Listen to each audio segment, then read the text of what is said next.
There is a moment most men never speak about out loud. You are somewhere ordinary, a cafe, a gathering, a sidewalk, and a younger woman looks at you. Not through you, not past you, at you. And something in you responds before your mind can intervene. And then your mind intervenes hard. You tell yourself it was nothing, that she couldn't possibly, that whatever you felt was the product of wishful thinking, not reality. You tuck it away before it can embarrass you. You move on, but something lingers. That lingering is not delusion.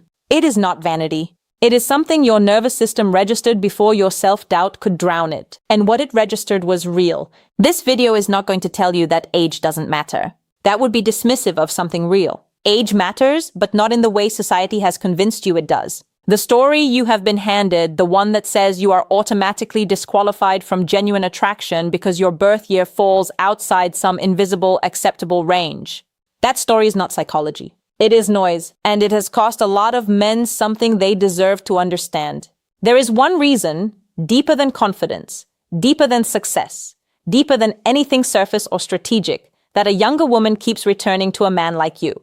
We will get there. But first, you need to understand what she is not telling you because she probably doesn't have the language for it herself. She only knows how it feels. Let us start by clearing out the noise so you can actually hear what this is about. You already know the cultural response to this subject. You have seen it in raised eyebrows, heard it in questions designed not to explore, but to shame. Maybe you have internalized some of it yourself. The voice that says, this is inappropriate. This is self-deception. This is something a man does because he cannot accept his own stage of life. That voice speaks with such confidence that most men simply accept it as truth. But here is what that voice never addresses. Attraction is not a social calculation. It is a nervous system event, and the nervous system does not consult a calendar before it responds. When a woman feels something toward a man, her body does not first pull up a spreadsheet. She is not running an algorithm that subtracts your age from hers and generates a compatibility score. What she is actually responding to at a level that precedes conscious thought is a set of signals. Signals about safety, signals about steadiness, signals about whether this man is present or performing, signals about whether being near him makes her feel more herself or less. Those signals have almost nothing to do with how old you are. They have everything to do with what you have become. The problem is not your age. The problem is that you have been trying to understand her response through a framework that was never designed to explain it. You have been measuring yourself against a standard built for a different kind of attraction, one based on speed and novelty and physical competition. And by that measurement, you will always come up short. But that is not the measurement she is using. The things you have been quietly apologizing for, the slowness, the gravity, the lack of urgency, the certainty you carry, these are not liabilities dressed up as virtues. They are the signal itself. And some women read that signal louder than anything else a man could offer. Here is what most men at any age fundamentally misunderstand about what is happening when an older man draws a younger woman in.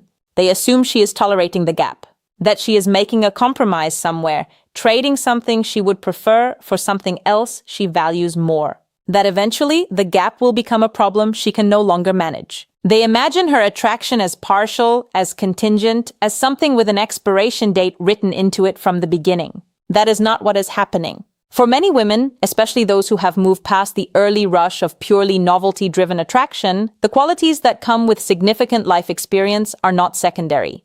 They are primary. And the age gap itself, the years of survival and refinement it represents, is not the obstacle to her attraction. In many cases, it is precisely the source of it. Think about what age quietly builds in a man who has paid attention to his own life. It builds the ability to sit in a room without needing to own it. It builds the capacity to let a moment unfold without forcing it toward a predetermined outcome. It builds a kind of emotional weight, not heaviness, but gravity. The sense that this man has already survived enough that he is no longer trying to prove something, that he has somewhere to stand that does not require your applause to remain solid. Now think about what a woman's nervous system is looking for, not what her friends might approve of, not what performs well in a cultural context, what the part of her that operates below her conscious reasoning is actually seeking.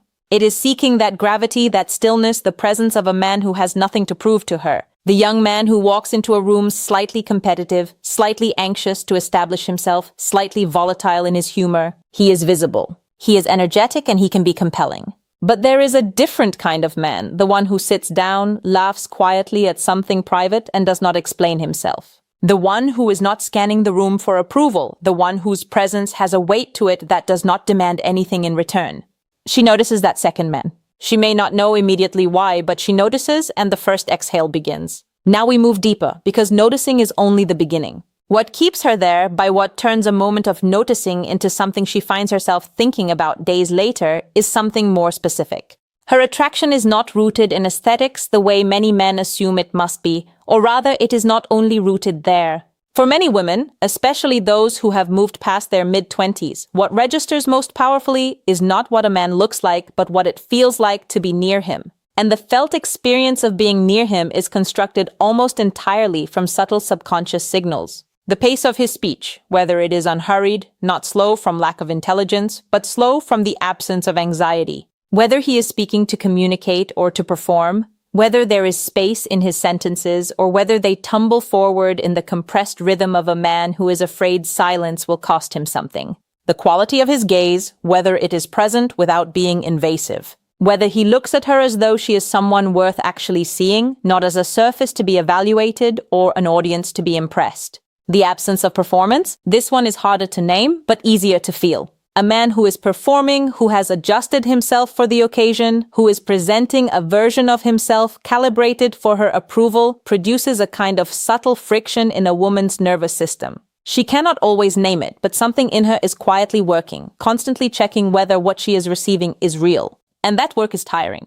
It erodes the ease a connection needs to deepen. A man who is simply present, not performing, not managing his image, not monitoring her response to calibrate his next move, produces the opposite effect. The friction disappears. The quiet checking stops. She relaxes in ways she often does not even register consciously. She is in a conversation with him, and at some point she realizes she has not once checked her phone. She is not braced for a sharp comment, for a competing narrative, for the anxious undertow of a man who quietly needs her to confirm that he is enough. She has simply been here, in the conversation, and something in her has been exhaling slowly without her permission. She does not know exactly what she is responding to, but she feels the difference and the difference registers. There is another quality that older men often carry without realizing its power, and it is one of the most precise signals a woman's nervous system reads in the early stages of connection. It is his relationship with silence. Most men, particularly those who feel the pressure of making a strong impression, work hard to fill silence. They treat a pause in conversation as a problem to be solved, a gap to be bridged, an absence that reflects poorly on them. They chase the laugh, hurry to the next topic, reach for a story before the previous moment has fully settled. She tests silence early, not deliberately, always. Sometimes just by going quiet, mid-conversation, or after something meaningful, or simply because she is thinking.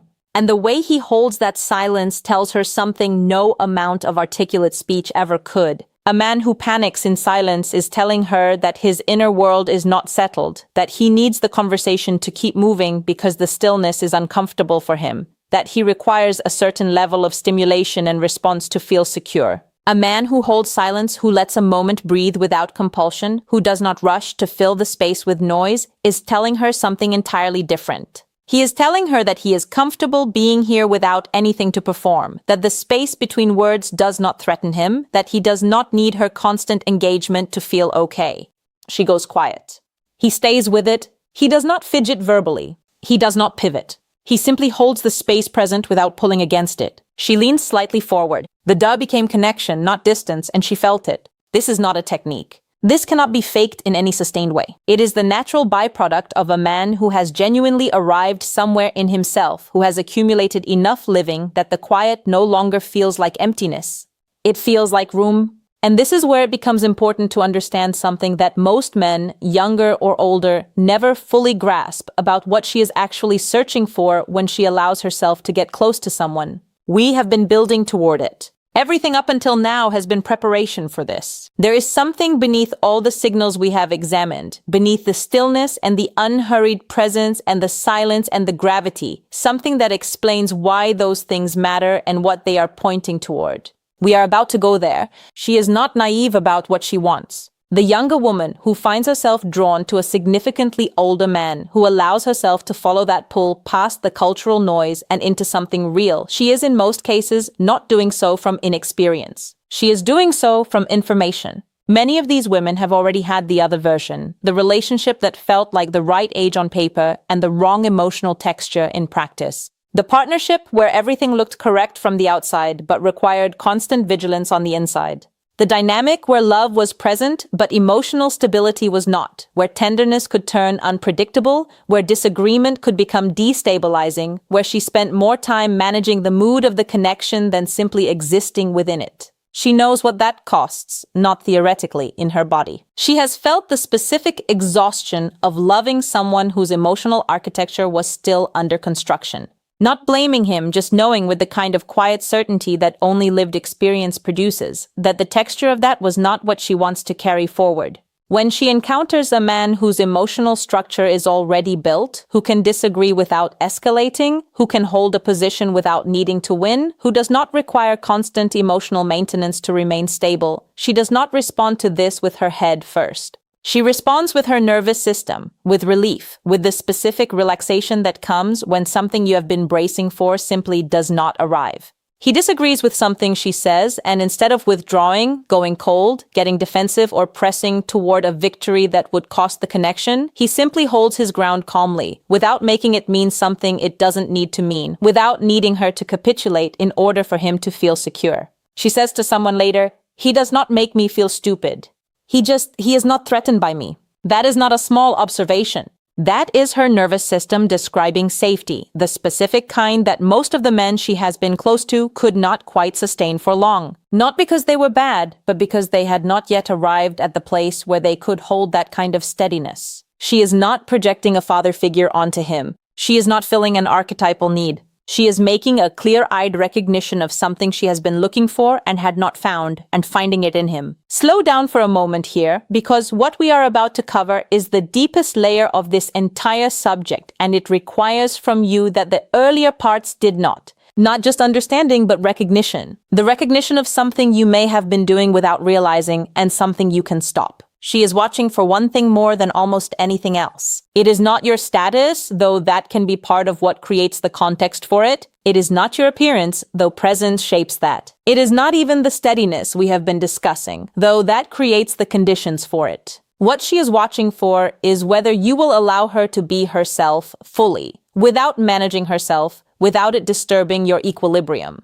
Most men, without realizing it, create subtle pressure around women they are drawn to, not deliberately, not maliciously, but the pressure is there. The pressure of their approval need, the way they lean slightly forward when she is warm and slightly back when she is difficult. The way their energy shifts when she says something unexpected or strong or contradictory. The way their comfort depends in some invisible way on her being easy to be near. She feels this even when she cannot name it. And in response, she begins to manage herself. She softens the edge of an opinion. She moderates a strong feeling. She monitors her own vividness so as not to tip the balance of his ease, and she gets smaller. The older man who has done enough internal work, who has arrived at a place of genuine self-possession, does not create that pressure. When she says something provocative, he does not flinch. When she is contradictory, he does not need to resolve her. When she brings a strong feeling into the room, he does not move away from it or try to fix it. He simply receives her.